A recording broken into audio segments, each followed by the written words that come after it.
it's just a really healthy thing to be spending your time doing. One, it's getting youth engaged in recreation activity. I think it's really healthy, mentally and physically. It's skills they can take afterwards. Out here, they're having fun, they're gaining confidence because they're learning new skills.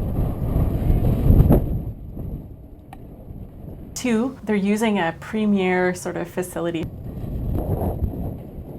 It's just awesome to see people take on something, particularly these kids. It just makes me smile when I see people on bikes. Third, it's the Phoenix Center is really engaging the other nonprofits in the community. I think most of us can think back to a time when an adult said one thing that was positive in one moment in our life, and it actually changed our life. Just the idea of giving something to someone who doesn't have as much. Originally, our executive director, who works tirelessly on a lot of things, and particularly this, I think she had spoken with a staff member who said, you know what, we've got a lot of programs for young women, and it wouldn't be a bad idea to have something that was directed just to some empowerment for young men. It came about originally from one of our counselors, Leanne Kapitko, with the Raven program, and she identified that there was a couple of events annually for young women, really well received by the young women in the community, and she wanted to see something for the young men. And then I was informed that mountain biking was a huge sport here in Kamloops, so we went down the mountain biking trail. Is primarily for young people who feel marginalized, who feel on the outskirts of their own community, to bring them into the fold, to have them part of a welcoming community where they're not judged, where they're given the opportunity to do something fun with their peers and with some adult mentors. And bike camps with professional coaches was one of the best ways I can think of doing that. Next thing you know, the idea was born. This year we had a total of 14 young men attend the camp, and one of those was a return participant. These kids come from all walks of life and they don't know each other, so they come into this group, I think, a little bit nervous about what's going to happen. And there they are with new bikes, new gear, professional coaches, meeting one another, and they feel totally welcomed and accepted, and they have a phenomenal time.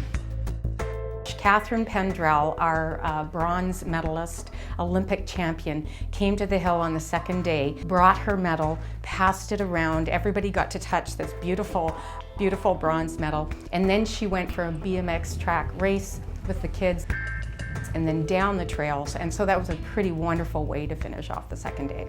It's really great, Kamloops, to host this event. You know, when we're all railing a trail together, we're going through the BMX track together, it's super fun, and you just see them, yeah, you know, a little bit of like chasing each other for lines and stuff like that. The camp requires full support from community. This would not be possible without our community partners. Individuals, small business, corporate entities have all come forward and been so generous and so supportive of this event. A couple of things that really stood out for us was, you know, the youth component of it, right? So, you know, the ages between 18 and 25, I think, are the age group. The other thing that was really important for us was the health aspect of it. So the fact that these kids are getting out and doing some mountain biking and learning the skill that they'll be able to use, you know, outside of this program as well, and that's important. The other thing that really struck a chord with us as a group was the fact that on the third day, they go back and build some of the trails. So that was important to us as an organization. It gives back to the community, which is one of the big things with TELUS. We like to give back to the community. Looking at this program was, yeah, why not get behind it? It's really valuable to the community, and what we've seen is it's grown. I mean, just the community support behind the program has really grown. They've shown that in their reports. You know, Phoenix Center is doing an excellent job in you know, helping youth learn a really great skill, recreation skill, that sees them use our city facilities. Now we are going to shift to a co-ed camp. It has gained such popularity that we realized, yes, these young men had it for themselves for 4 years, and I think they've really enjoyed themselves, but I also think they're okay with bringing some girls on board. They'll actually add, I think they will I think the girls will add to the camp in like a way that I probably don't even know yet, but I think they'll be a real positive addition. It seems like a no-brainer to me to create equal opportunities for boys and girls, men and women, and everyone should have a chance to enjoy being out on a bike and checking out such a cool facility that we have here at the Bike Ranch. The fact that individuals, small business, corporate entities get behind it, believe in it, and fund it. There is no other way for us to fund this camp. But we also want to recognize those sponsors that return every year and just make it that much easier for us to build the camp, grow the camp, and support more young people.